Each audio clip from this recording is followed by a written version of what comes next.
All right, guys, today we're diving into mead. Mead comes from the Old English word meadu, which means fermented honey drink. Although mead is usually referred to as honey wine, it's actually not a wine at all. Wine is typically produced from fermented fruits and berries, whereas mead is produced from fermented honey. Mead's date of origin is always up for debate, but the liquid that was nicknamed the nectar of the gods may very well be just as old as the gods themselves, or at least as old as the honeybee has been around.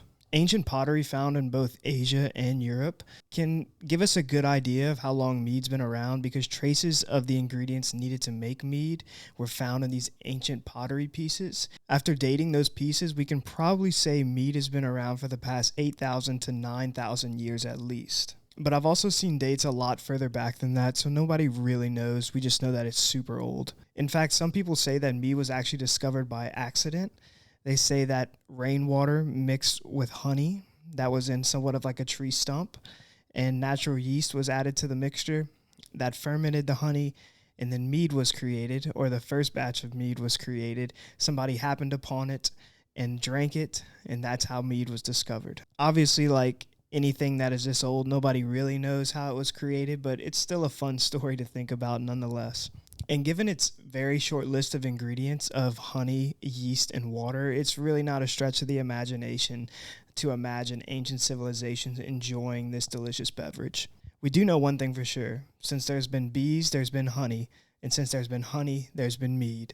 Although fermented honey was originally consumed on its own, it wasn't long before people started using it as the main ingredient in alcohol production. But it really is incredible how mead has stood the test of time.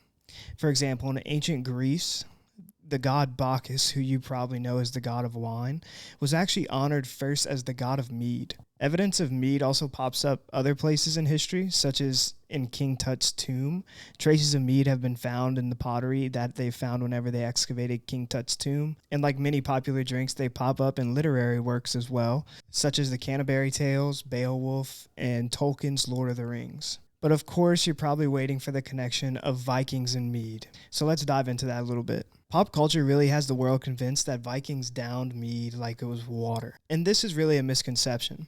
Because although Vikings did probably enjoy mead, it wasn't quite as extensive as pop culture would lead you to believe. So known for their beekeeping practices, the Vikings would make their own mead. They actually made two different kinds of mead. So what they would do is they would take the honeycomb from a hive, they would put it in a cloth bag and wait for the pure honey to drip out through that bag. They would take that pure honey and they would turn it into a mead. This mead, since it was made with that pure honey, was really only for the nobility. They would then take that honeycomb that was left in the bag, crush it, add it to water, and that would be the second type of mead, and that was for more of the common folk. But the fact that the Vikings produced these two different types of mead really leads us to the answer as why mead falls out of popularity in the 1600s. And it really boils down to it was impossible to keep up with the demand for honey because it's such a laborious task of getting that honey from the honeycomb, and also it was just too expensive to make. With these two reasons, and also with the ever-growing popularity of beer and wine, and the fact that they were both cheaper to make than mead, it's pretty easy for you to connect the dots and see why mead gets replaced in history with beer and wine. But despite mead's fall in popularity in the 1600s, it still was enjoyed throughout the rest of history, just not on the scale that you see beer and wine enjoyed. It was more reserved for royalty or people with some type of nobility in their family. But mead can't be completely lost to history, especially since it coined the term honeymoon. The term honeymoon comes from the ancient tradition of giving a newlywed couple a month or a moon cycle's worth of honey wine. And the reason for this is they thought that honey wine, or mead, as they're both interchangeably called, they thought this honey wine would act as an aphrodisiac and hopefully help produce an offspring for the newlyweds. So there you go. That's why it's called a honeymoon. But the good news is if you enjoy mead, which I do, mead is enjoying somewhat of a resurgence in recent years. There's a lot of brick and mortar meaderies that are popping up all over the country. So it's not difficult for you to go to your local liquor store and have at least a few options of mead that you can experiment with. There's also ways of making your own mead, which you can look up online. Those are super cool as well if you want to experiment.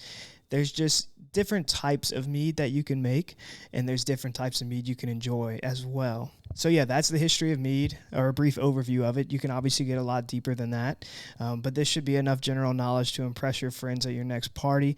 Bring some mead, let them try it, let me know what you think, or if you want to try it at home, that'd be super cool too. Big shout out to batchmead.com.